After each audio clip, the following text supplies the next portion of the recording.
జాను త్వరగా రా, అమ్మ చేతికి వెన్న రాయాలి కదా.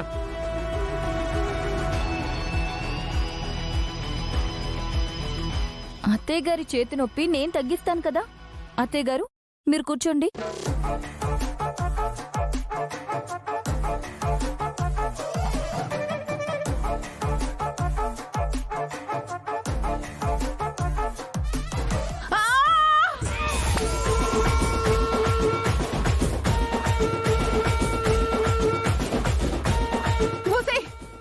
నువ్వు వెన్న రాస్తున్నావా, నిప్పు రాస్తున్నావా? ఏంటి అరుపు దేవయ్యని? కాస్త ఓర్చుకోలేవా? చిన్నపిల్లవా? అయ్యో బాగా మండిపోతుందక్క, కాలిపోతుంది. కాస్త ఓర్చుకోండి అత్తయ్య గారు, తగ్గిపోతుంది. అయ్యో నా వల్ల కావడం లేదే, నొప్పి నొప్పి పెరిగిపోతుంది తప్ప అసలు తగ్గడం లేదు. హాస్పిటల్కి వెళ్తే బెటర్ ఏమో, తీసుకెళ్ళు వివేక్. అక్కర్లేదమ్మా, వెళ్ళి రెస్ట్ తీసుకుంటే తగ్గిపోతుంది. అయ్యో ఇది అసలు తగ్గేనే లేదు బావగారు, మండిపోతుంది. వెన్న పెట్టినా మండడం ఏంటి మామ్? జాను ఇంకొంచెం రాయ్.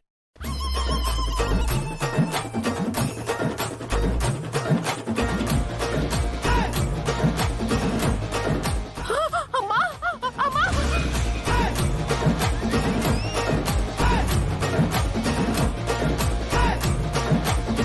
మండిపోతుంది, కాలిపోతుంది. కొంపదీసి జాను ఏమన్నా చేసిందా? అడిగి తెలుసుకుందాం. వెన్నలేమన్నా కలిపావా జాను?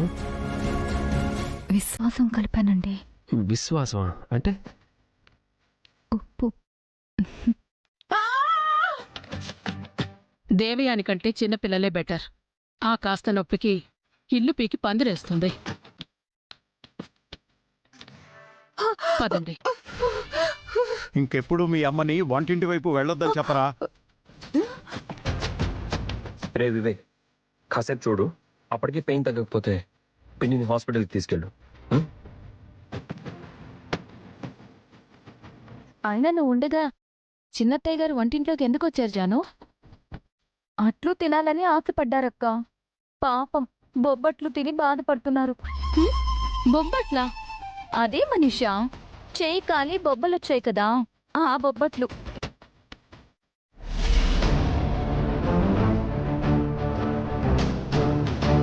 వదినా, మామ్ మనీషా కలిసి ఈరోజు ఏదో చేయబోతున్నారు వదినా. కానీ వాళ్ళు ఏం చేయాలనుకుంటున్నారో ఏమీ తెలియడం లేదక్కా. వాళ్ళు ఏమి చేయకుండా ఉంటే ఆశ్చర్యపోవాలి, కానీ ఏదైనా చేస్తే ఎందుకు కంగారు పడాలి? వాళ్ళ ప్లాన్ ఏదైనా టార్గెట్ నువ్వే వదినా. నిన్ను బ్యాడ్ చేయడానికి వాళ్ళు ఏదో చేయబోతున్నారు. తెలుసు వివేక్, ఖచ్చితంగా మనీషా ఏదో ఒకటి చేస్తుంది అని తెలుసు. తాను ఏం చేస్తుందో తెలియకపోయినా దాన్ని ఆపి తీరుతాననే నమ్మకం నాకుంది. ప్లాన్ ఏంటో తెలియకుండా ఎలా ఆపుతావక్క? నీ ధైర్యం ఏంటో నాకు అర్థం కావడం లేదు. ఇదే నా ధైర్యం, ఇదే నా భరోసా, ఇదే నా రక్షా కవచం. ఈ మంగళసూత్రంతోనే మనీషా ఆట కట్టిస్తాను. ఆయన నా వైపు ఉన్నంత వరకు మనీషా ఎన్ని ఎత్తులు వేసినా చిత్తు చేస్తాను. కానీ ఆ మనీషాతో జాగ్రత్తగా ఉండాలి వదినా. తను చాలా ప్రమాదకరమైన ఆటలాడుతుంది. అవునక్క, తన పంతం నెగ్గించుకోవడానికి మనీషా ఏదైనా చేస్తుంది. మీరేం వరి అవ్వకండి, నేను చూసుకుంటాను.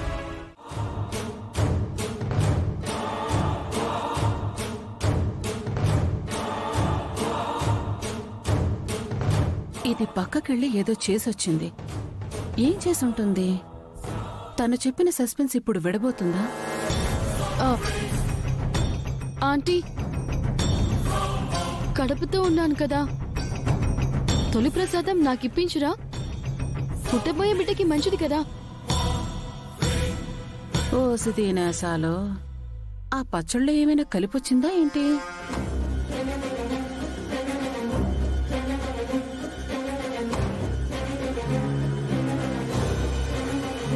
లక్ష్మి, తొలి ప్రసాదం మనీషకివ్వు.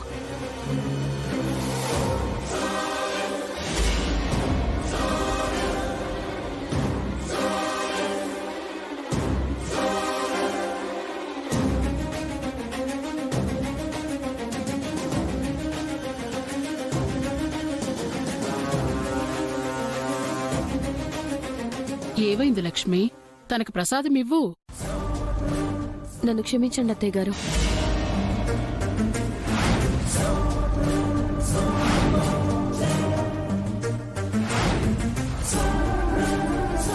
మనీషా కడుపుతో ఉంది. పులుపు వగరులతో పాటు ప్రసాదంలో చేదు తీపి కూడా ఉంటాయి. వాటిల్లో ఏమి పడకపోయినా మనీషా కడుపులోని బిడ్డకు మంచిది కాదు.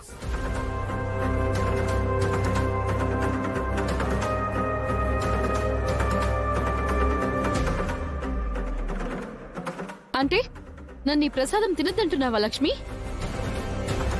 తొలి ప్రసాదాన్ని నా బేబీకి దూరం చేస్తున్నావా? లేదు మనీషా, నీకు ఈ ప్రసాదం వద్దు. నీ కడుపులోని బిడ్డకి ఏ ప్రమాదం జరగకూడదు అంటే పంతులు గారు ఆ తీర్థం ఇవ్వండి. ప్రసాదంలో మనిషి ఏదో కలిపినట్లుంది. దీని ప్లాను గోవిందా అయింది. ఆంటీ, కావాలంటే మీరు లక్ష్మి చేసిన ప్రసాదాన్ని టేస్ట్ చేయండి. అంతా బాగుందనుకుంటే నేను తింటాను. నువ్వు తొలి ప్రసాదం తింటానన్నావు కదా మనీషా. అత్తయ్య గారు టేస్ట్ చేస్తే అది తొలి ప్రసాదం అవ్వదు కదా.